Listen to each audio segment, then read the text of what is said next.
Welcome back, ladies and gentlemen, to a new semester and another episode of Two-Point Conversion. I'm John. I'm by myself today. Unfortunately, my co-host Nico can't be here, but I've been wanting to talk about sports for a minute, so I figured I'd get today in solo and give you some thoughts about the start of the season for the Jets and the Giants and how the Yankee season has been going. I didn't have much time to prepare for the Mets stuff, but maybe we'll get to that next week. This hopefully will be our consistent time, Thursdays at 1 o'clock.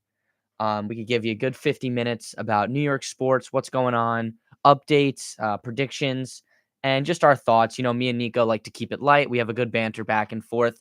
He's usually on the hotter take side. I like to keep it optimistic and positive, but I think we do balance each other out very well. So I'm excited for Nico to be back next week. For today, I'm just going to take you guys through my thoughts on the openers for the Jets and the Giants. Obviously, a lot to digest there. And then I had some thoughts about the New York Yankees season and what they should do for this offseason and some bright spots, some disappointing spots that happened throughout the season. So that's pretty much it. That's a summary for the show. I'll keep it quick today. Hope to be out of here in 30, 40 minutes. But let's start it off with the Yankees. Overall, not going to sugarcoat it. It's been a pretty disappointing season for the Yankees. They currently sit at 73 and 72, 73 wins, 72 losses, tied for last place in the division with the Red Sox. They'll play a doubleheader with the Red Sox today and look for the 4-game sweep or at least a 3-1 series win after they won the first 2 games in doubleheader fashion on Tuesday. Been some crazy weather up in New England with that hurricane kind of going through there, so hopefully they're able to get both games in today, and fingers crossed the Yankees can win both games. I'm aware, I know playoff chances are slim for the Yankees and the Red Sox, and they don't really have a shot at making the playoffs unless they do something crazy like winning out. They do have a bunch of games left against the Blue Jays, so we'll see what happens there. Being totally honest and transparent with you guys, I kind of lost interest in this Yankees season middle of August when, we weren't scoring many runs, tough 6, 7, 8 game losing streak in there. The pitching was awful, a bunch of issues in the clubhouse, stuff like that. So, going to be totally honest, I did not follow them this year as much as I have in previous years. But with that being said, I do have some thoughts and some stuff going on, especially for this series against the Red Sox. I've been back into it because anytime the Yankees play the Red Sox, their rival, it means a little extra for the players. It means a little extra for the fans. And I know players on both teams do not want to finish in last place. So hopefully the Yanks can go in there with some young guys, some guys they called up from AAA, and they can win this series. A sweep would be really cool. You could stick it to the Boston fans. That'd be awesome. On to some brighter notes. Some positives to take away from this Yankees season. My favorite Yankees pitcher, maybe player, it's tough to put him over Aaron Judge, but I do love right-handed pitchers. It's probably my favorite position in baseball. And Yankees ace pitcher Garrett Cole is putting together his best season in pinstripes since he joined the Yankees. He is the American League favorite to win the Cy Young Award, which is given out each year to the best pitcher in each league. Some quick stats for you for Garrett Cole. Garrett Cole has a 13-4 record, 2.79 ERA, which is best in the American League. He's over 200 strikeouts and just 45 walks, and he has cut down on the number of home runs he's allowed this year. I believe that he's at 20 home runs this year allowed, and last year he was up over 30. So good number. He got that down. Seems like all of his pitches are really working this year. That fastball is on, that curveball is on, and he throws in that changeup in there really nicely. As we all know, or as my Yankee fans know, Aaron Judge suffered a toe injury in early June. But in 91 games, he's hit 31 home runs, which puts him 4th in the American League. So even though he's battling injuries, took a tough he ran headfirst into a wall in the Dodgers series in early June, messed up some ligaments and stuff in his toe. So obviously when you pay that guy that kind of money, you want him to recover, get better. You know that he'll be there for the foreseeable future. And I mean, in 91 games, he's been super impressive. He's been that guy that we paid him to be. He's been that guy who hit 62 home runs last year. Going forward, you just hope that he could stay healthy, give you something like he's been doing. But I mean, pitchers, they think they figure him out. We're going to throw him low and away. Judge gets there. He gets the bat to the ball. He hits with power. He hits for contact. And going forward, I'm really excited to have Aaron Judge on my team. I put him right up there, right behind Shohei Ohtani as the number one guy in the American League that I'd like to have on my team. He's the captain now. He's a leader. So, like I said, Just hope that injuries don't derail him any farther, and next year he could come back healthy, give us a full season, and lead us into the playoffs. And then a mixed bright spot here for the Yankees rookie Anthony Volpe. I think I speak for all Yankees fans when I say I really hope he can improve his batting average, because when he gets on base, he is very speedy. He's liable to steal second and third base. This year, he's only hitting about 210. Not great, really not a great batting average, but he did break the 20 home run threshold and he stole 20 bases, which, in my opinion, is very impressive for a rookie to do. Even if they're only hitting 210, there are some bright spots there. I think he's played in just about, every single Yankees game this year. He stayed healthy, showed a lot of fight, didn't really give anything back to the media when he was struggling. He took it on the chin, showed a lot of maturity for a 21-year-old kid to come up from the minor leagues and start for the New York Yankees. So I'm excited for him to be our shortstop in the future. Batting average has got to get better, but he's good in the field. He's speedy. He's fast. He's got the power. He's got the pop, 20-plus home runs. Let's just hope his eye gets a little better. He can hit for a little better average next year. Other than those guys, the Yankees really showed their age this year and had some issues that were just really annoying. I don't know how to describe it any better. That it was just really annoying. Josh Donaldson, the former MVP, came back this year and stunk it up. He was really bad. Batting-wise, can't hit righties to save his life. Really not much there to be excited about. He was released from the Yankees about a month ago. DJ LeMahieu, really slow this year. In the past, he was a great leadoff option, on-base machine, good with the glove, but this year couldn't get it together, really never found his streak. That's kind of disappointing. I like DJ. I think he's a good clubhouse guy. That's tough. Giancarlo Stanton, again, missed a ton of games, missed a lot of games. Guy that's getting paid a lot of money and doesn't play the field, missed a lot of games. Outside of Cole and some of the bullpen guys, the pitching has been a disaster. Luis Severino recorded his worst year as a professional, and there's really nothing positive I can say about the guy who has a 6.65 ERA and a negative 1.5 WAR. I'm not huge on the WAR statistic, but it is very rare that you see someone put up a negative 1.5 WAR.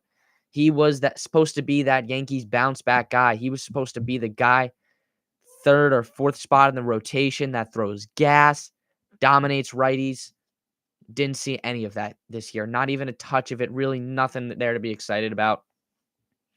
I'm not a baseball coach. I'm not a pitching coach, so I'm not sure what you do with a guy like Severino.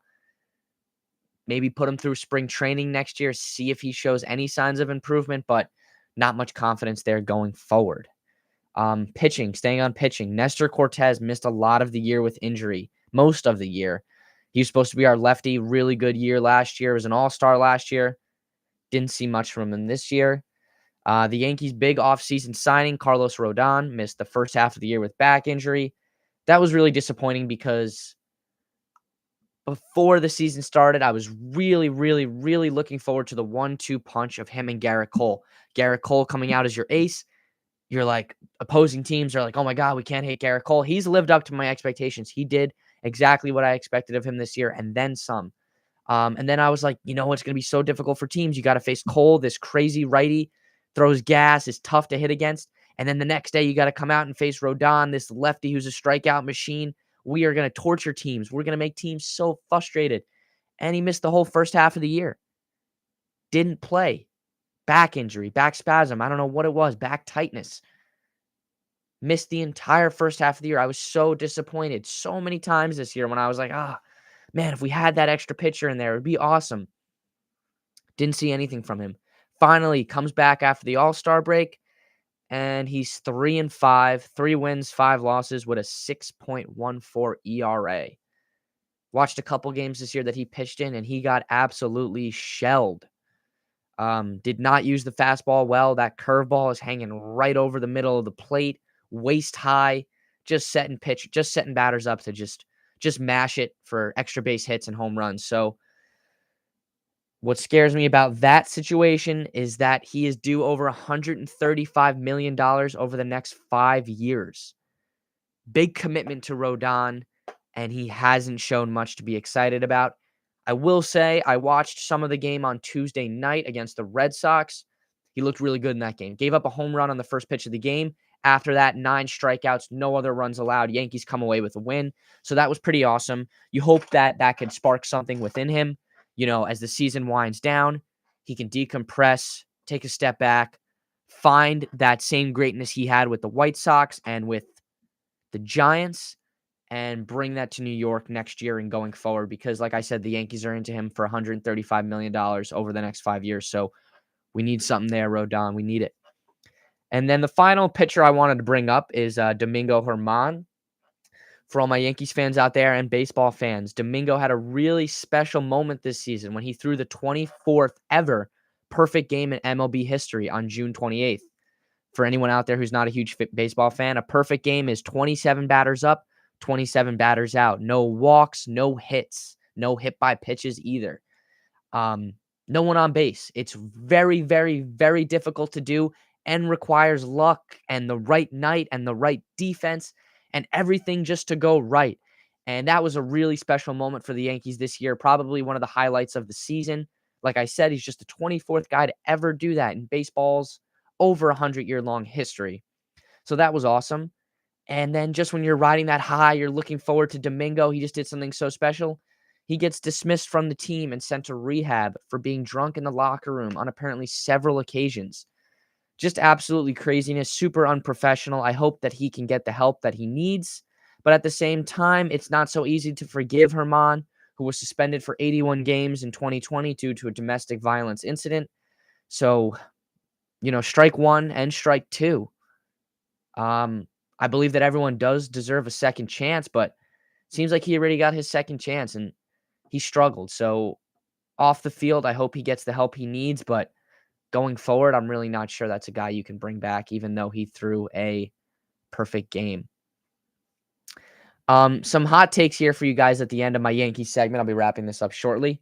Dominguez looked really good. Jason Dominguez, the Yankees' young center fielder, switch hitter, 19, 20 years old, very young, went through AAA and then up to the majors at the end this year. Looked really good and really exciting in the small sample size that we got to see. He had a home run in his first major league at bat off Justin Verlander, off the Astros, which was awesome to watch. And then we get hit with the news that he's going to need Tommy John surgery, and he's out for the next 9 to 10 months. I'm seeing some reports that he could be back as early as May. We'll see. He's a young guy with a really bright future ahead of him, so I'm excited to see the future for Dominguez. Obviously, you just want him to rehab, get better, come back even stronger next year. And then my final takes for the Yankees. I'm not sure how you guys will feel about these, but I think Boone is out. I think we've given Aaron Boone, the manager, enough chances, enough time, and he can't get over the hump. Cannot get the Yankees team to the World Series. I know a lot of injuries, old guys, bad contracts, a lot of pitching that didn't work out. I didn't even bring up Frankie Montas, who we traded for and didn't pitch in a single game this year. Didn't even bring that guy up. But I think we've given Aaron Boone every opportunity. Have not seen improvement, have not seen them make that push. And I'm really not sure if you add, a little more talent, a little more whatever you want to call it. I don't know if he can get us over that hump. I really don't know. And then my hot take, though, is I think Boone is out. I think Cashman stays. As much as everyone was disappointed in Cashman for this year and the past couple trades he's made, you are not going to find another general manager out there that has 4 World Series to their names and the type of negotiating skills that Brian Cashman has. And I stand by that. That's been my hot take, and I stand by it. Every offseason that there's a guy that the Yankees really, really want, whether it was bringing back Aaron Judge, signing Garrett Cole. I know Rodon did not work out, but last offseason and the way he pitched last year, every Yankee fan said, you got to go out. You got to get us that lefty pitcher. He went out and he got it done. He brings these guys to New York. I think Cashman should get one more year. I hope, I pray that he learned from his mistakes trying to build this team with all righty power hitters. It does not work, Cashman. You got to find us some lefty guys that get on base, even out this lineup for Judge, and then give it a shot, Cashman. You tried it your way. It did not work. Either you pivot or the Yankees will find someone else to take your job, and that's it. but I like his negotiating skills. I think he goes into those baseball winter meetings with a huge, huge checkbook from Hal Steinbrenner, and he gets it done. He gets these guys to New York. So that's pretty much all I got for the Yankees this year. One guy I left out that I'm just realizing now is Glaber's had a really good year. I think Glaber's a free agent, not 100% sure. Glaber's been probably the best player, most consistent player for us this year. I like what I've seen. I hope they bring him back for second base next year. But that's all I got for the Yankees, guys. I see Nico and Ryan in the comments. Yeah, keep it coming. I know Ryan feels differently about Cashman than I do. We'll see what happens. I don't know. I feel like, oh man, I miss George Steinbrenner as the owner of the Yankees. That was a guy who just got stuff done. You know what I mean? And for the first time ever in my lifetime, and I think for the first time ever in the history of the Yankees, having the Mets owner kind of copy and do what George Steinbrenner did. I don't care. We're gonna spend the money. We're gonna get the best guys to New York. It's weird to see the Mets do that and not the Yankees so much. So it's weird. It's been a lot of changes going on. I really do think, and I feel that Cashman deserves one more shot to change his ways and shift up this Yankees lineup. If he doesn't do that, then I'm done defending the guy. He can get fired. He can find another job. That's all I got for that. Switching over to football, guys. Got to take a deep breath before I dive into this because there's really not much positives to discuss. And my favorite part of coming to do this show is, to be optimistic, bring up those hype stuff, like the good points and stuff to be excited about. But man, oh man, there's really not much to be excited about for New York football. My Giants got completely decimated on Sunday Night Football, 40-0 by the Dallas Cowboys. I came crashing back down to earth at 1,000,000 miles an hour. Felt like I was in some sort of space shuttle or something that was returning to earth because I was way up here, folks. I was way up here. I felt that we had a great offseason. Every position that we were weak at last year, I felt like we got stronger at. We got linebacker help. We got Darren Waller. We re-signed Andrew Thomas. We extended Saquon, extended Daniel Jones, got some help at wide receiver. I'm way up here. I'm up at the moon. I'm so high on the Giants. And then boom. Block kick, interception, pick six. It was really tough game to watch. I didn't even put the stats down on paper because there really were no positives to talk about. The optimist in me wants to just, take a deep breath, say it's just one game. We got the Cardinals coming up, who look like they might be in the midst of a tanking year. Kyler Murray, their star quarterback, is not playing until I think at least week 5, probably longer than that. Yes, I'm seeing that, Nico. Andrew Thomas is probably out this week, and I saw that Darren Waller's getting a rest day today with our rookie cornerback also, Deontay Banks, on a limited practice list today. So Andrew Thomas, obviously, hopefully that franchise left tackle for us. You just want him to get better. You don't want him to rush back for a game against the Cardinals. But, is it crazy for me to say that this is a must-win for the Giants? We go out this year 0-2 to the Cowboys and the Cardinals, and then we got the 49ers on Thursday night on a short week, and then the Seahawks on a Monday night game, and I know the schedule just gets tougher after that. Is it crazy? Is it out of pocket to say that week 2 is a must-win game? I don't know. You guys tell me in the comments, but I feel like it's a must-win game. You guys got to bounce back. Daniel Jones, no more excuses for you, buddy. I will not make any more excuses for Daniel Jones. $40 million a year, year 2 with the coaches and stuff. Years past, we made so many excuses for this guy, different coaches, different that. And I really felt like it was okay to make those excuses. Some really bad coaching that guy had and really no weapons. Danny, yeah, the offensive line sucked for you.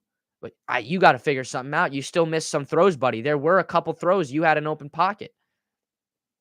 I don't know. They completely lost their footing in that game. They did not show any fight in the second half. Mr. Reliable Graham Gano was missing kicks. I was utterly disappointed, and we need to bounce back strong against the Cardinals. Real strong against the Cardinals. I'm thinking in a way like Last season, my Giants fans will remember the game that clinched us a wild card spot. It was week 16 against the Colts. The Colts were all beat up and injured. And we had to go out and dominate that game because we had the Eagles the following week. So if we lost to the Colts and lost to the Eagles, we're out of a playoff spot. We go in there, we dominate the Colts. Every facet of the game looks good, and we get the job done. I need the Giants to get the job done this Sunday. Yeah, already facing a make or break game for the season in week 2. Yes, we are. And I'm not happy about it. I did not expect that. Really disappointed because I felt like we had closed the gap on the Eagles and the Cowboys. I know I'm fully aware we are not at the same level as the Eagles yet, but I thought we closed the gap. We got stronger at linebacker, re-signed Dexter Lawrence. We got a strong D-line, some young and upcoming corners and safeties. And man, we did terrible in prime time on our home field. It was awful. Terrible. I mean, I wish I could have like a Stephen A soundbite right now because, oh my goodness, that was bad. 40-0. Jones needs more weapons. We got him weapons. We got him Paris Campbell. I mean, okay, maybe that's not. We got him better stuff. We got him Darren Waller. We got Saquon back. I don't know. $40 million a year. What else do you want from this guy? If he wants more weapons, then Daniel, you should have took 25 a year. I don't know. No more excuses for that guy. 40 mil a year. Got to get it done. Slayton, mid-wide receiver 1, and people getting excited about Waller like he's Kelsey. I get that, Ryan. I know he's not Travis Kelsey, but 40-0? That's a total beatdown. That is terrible. That is so bad. That's pretty much all I got for the Giants. Got to win on Sunday. Offensive line has got to play better. I see you making those points, Nico.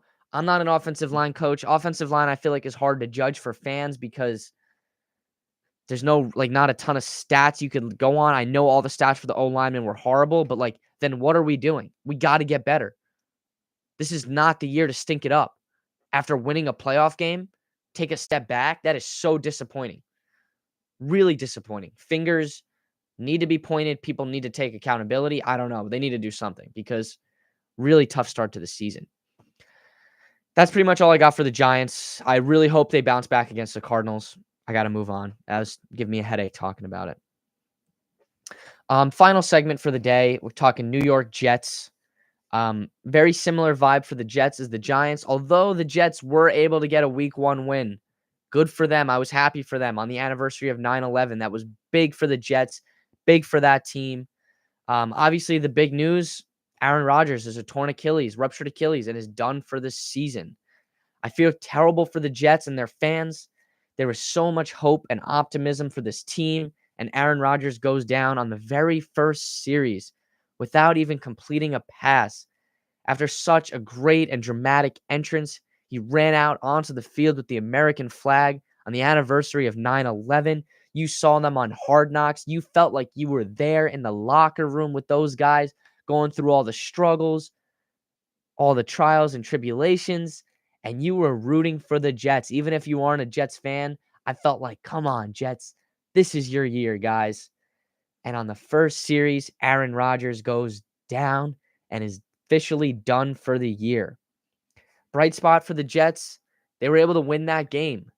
Outside of that injury, the Jets defense looked fantastic. 3 interceptions of Josh Allen. He struggles against the Jets. They had pressure on him all game and were ball hawks in the secondary. My guy Jordan Whitehead already hit his $250,000 interception incentive in the first game of the season. Super impressive. I love that for the Jets defense.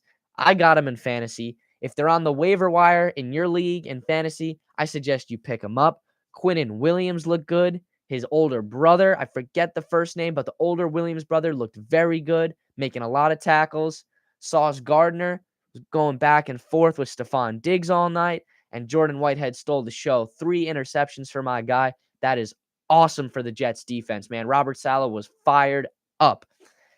On the offensive side of the ball, bright spots there as well. I know Rodgers goes down, but trying to keep it positive. Look at the good stuff. Garrett Wilson made an insane touchdown grab. He's fighting off the defender with one arm, tips it up with his right hand, comes down with it. awesome play. You just see so much greatness in this young guy. He's quick, great hands, creates separation. I think he's going to be one of the best wide receivers in the league for a long time to come. I hope that guy stays healthy because he's really exciting. And man, Ohio State is just putting out all these great wide receivers recently. It is awesome to watch. Then on the ground, you got Breece Hall. I got some stats for you here for Breece Hall. First game back, coming from injury, missed most of last season, where he was on pace to win Rookie of the Year. Ultimately, Garrett Wilson, his teammate, won it, but Breece Hall was dominating. Breece Hall, first game back from injury, goes for 10 carries, limited carries, but 127 yards. That guy is so hard to tackle. Bills' defense is a solid group all around. 10 carries, 127 yards. It's pretty damn good. Pretty impressive. And I'm seeing Nico here in the comments. Yeah, Zach Wilson didn't look great. I think he's still got a long way to go. I liked the plan of him sitting behind Aaron Rodgers this year and maybe next year and then getting a shot. Obviously, this moves that timeline way up.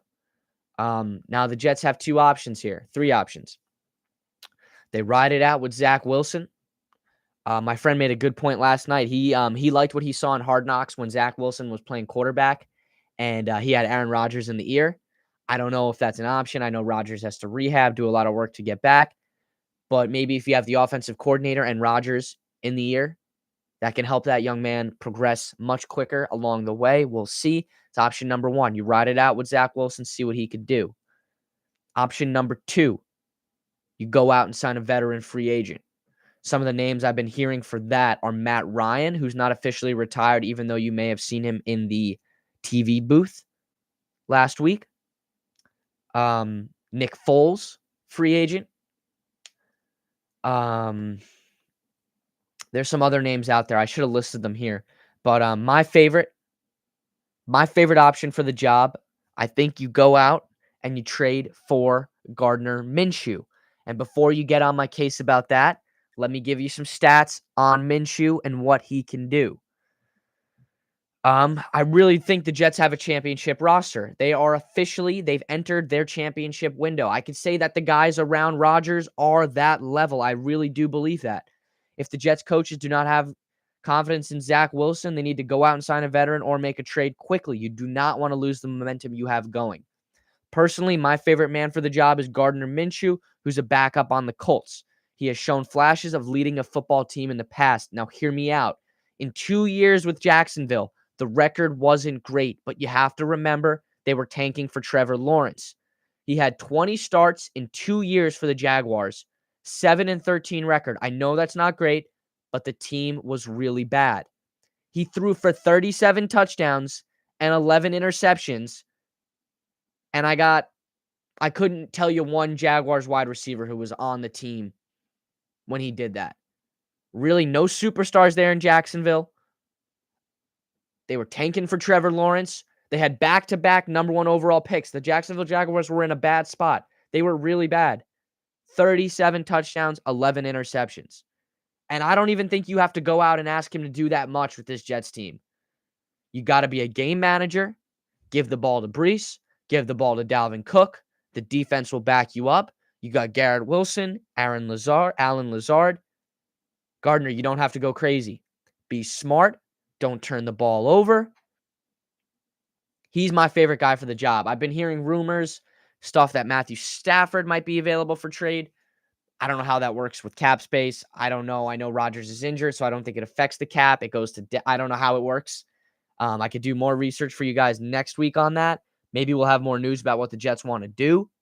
But option number one, if I'm the Jets general manager and the Jets coach, I put together a package, something for Gardner Minshew, and you get that guy in here. I think he's better than Zach Wilson. I think he could be better than Zach Wilson with this. Nico says that Zach Wilson is not a competent quarterback. The defense can only do so much. Josh Allen is overrated and loves to throw interceptions. That's pretty funny. I think Josh Allen will rebound, but we'll see. Yes, Gardner Minshew. Did you miss the whole part there about 37 touchdowns and 11 interceptions, Nico? What's your comeback for that? I mean, could you tell me one guy that was on that Jags roster for those years when they were tanking? Gardner Minshew could get the job done. He's the best backup in the NFL right now.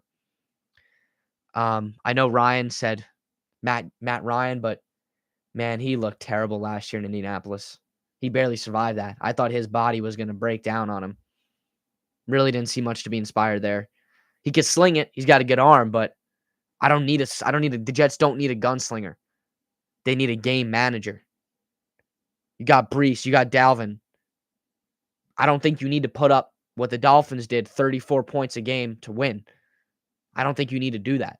This defense is very good, very well coached. I think you need a game manager. And then that's pretty much all I got for today. I know I was by myself today, so I just did 3 New York teams that I could write about, that I'm passionate about. Obviously, next week when Nico's back, hopefully we can go back and forth on some guys that have really been exciting us. Off the top of my head, Calvin Ridley, what a comeback for him. Oh my goodness, Calvin Ridley missed the whole last year for a gambling suspension, comes back. Him and Trevor Lawrence look like they've been best buddies since day one. I really wish I had that guy on my fantasy team. I missed him in my draft. I wish I could go back and get him because I think he's going to have a great year. And then Tyreek, if you had to play against him in fantasy this week, I'm sorry. I apologize. The guy went for 44 points. He said before this year he wants to go for 2,000 yards. He's on pace for 3,000. I know it's only one game, but man, him and Tua look good. I hope Tua can stay healthy because the Dolphins look exciting. And they're in the Jets division, which is, oh my goodness, it's the AFC East is going to be crazy. It's going to be really exciting. Dolphins look good. That Cowboys defense looked really tough. Trying to think around the league who else had a good week. I know Aaron Jones had a good week. If you had him in fantasy, really tough to see J.K. Dobbins go down. I was rooting for that kid this year. He was good at Ohio State. Really exciting running back to watch. And I like the Ravens. I like Lamar. So that's really tough. J.K. Dobbins officially ruled out the rest of the year, I'm pretty sure. So that's tough. If any of those backups are on the waiver wires, I think you go and pick those guys up. I picked up Gus Edwards in one of my leagues. I think he's a tough runner. Hang on to that ball. We'll see what happens, Gus. I hope the Ravens. Oh, and the Bengals Browns. I would love to talk about that with Nico next week. Bengals look terrible. Joe Burrow. I'm talking about Daniel Jones, $40 million a year. Joe Burrow, $50 million a year, and the guy put up 3 points against the Browns. That Browns team looked good. Deshaun Watson is back. Looks like he means business now in the AFC North, so that'll be exciting to watch going forward. The Buccaneers completely ruined my survivor pool that I'm in. Go out and beat the Vikings week 1. I'm seeing all over Twitter and Instagram that Baker knew the signals. So thanks a lot, Vikings coaches.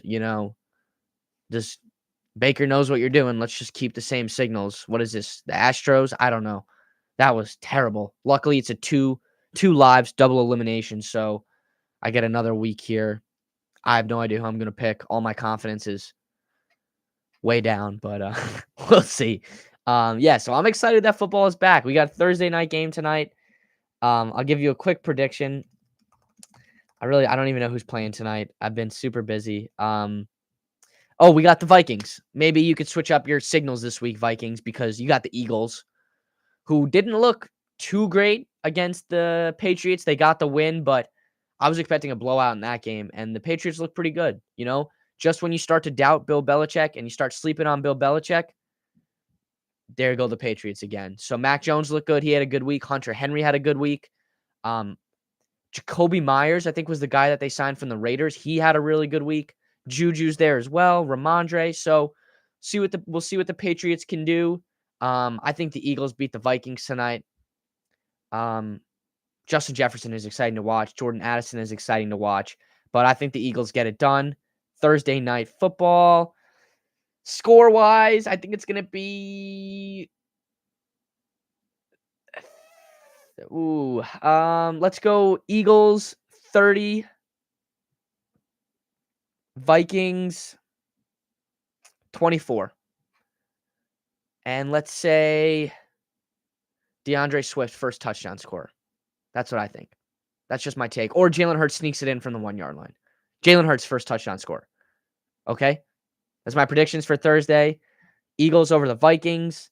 Please, Giants, bounce back. Hopefully next week when Nico's back, The Jets will have told us what they're going to do with the quarterback situation, and we can get into that because I know Nico will have some hot takes about that. Thank you, Nico and Ryan, for tuning in, giving me some good comments, stuff to think about. There's one here from Ryan that I missed. He said, the Jets look great, tough division. Wasn't a Super Bowl year either way to start Wilson. Bring Matt Ryan into the quarterback room. That would be insane. Player development year with all young guys. I don't know, Ryan. Look at what he did last year in Indianapolis. I didn't love it, dude. Did not look great. And he had Jonathan Taylor there. I know he was kind of injured, but I don't know if he's got one more left in him. I think you're squeezing too much out of this guy. I think his best days are behind him. But maybe he can coach up Zach Wilson. Maybe. That would be exciting. And then Ryan said Minshew will resurrect whatever the season can be, but Ryan will prep the team better for the peak next year or year after by being in presence. But would Matt Ryan accept a backup gig? Would he take a contract to come back from TV and be a backup? I don't know. And also, what's the difference of having Matt Ryan as a backup for guidance and Aaron Rodgers rehabbing around the facility? Maybe, like I said earlier, being in the ear. Anthony mentioned that to me yesterday. He was like, dude, I really liked on Hard Knocks when Zach Wilson was the quarterback and Aaron Rodgers had him in the ear, telling him where to look, what reads to do, be quicker, do this and that. So that's a possibility. I don't know. We'll see. Really, guys, just really fingers crossed for a better week for New York sports. Got the Yankees doubleheader today. Let's go out and sweep the Red Sox. No last place for us. Give that last place to the Red Sox. And I don't know, maybe make a playoff push. Maybe something exciting happens here. We'll see. Thanks for tuning in today, guys. It was fun first week back. I'm excited to have Nico back in the booth next week. I know this kid is itching to talk sports. So that's all I got for today, guys. Peace out. Have a good weekend. Go Giants, go Jets, go Yankees. And I'll throw in a go Saints because Ryan was kind enough to tune in today. So take care, guys. Have a good one.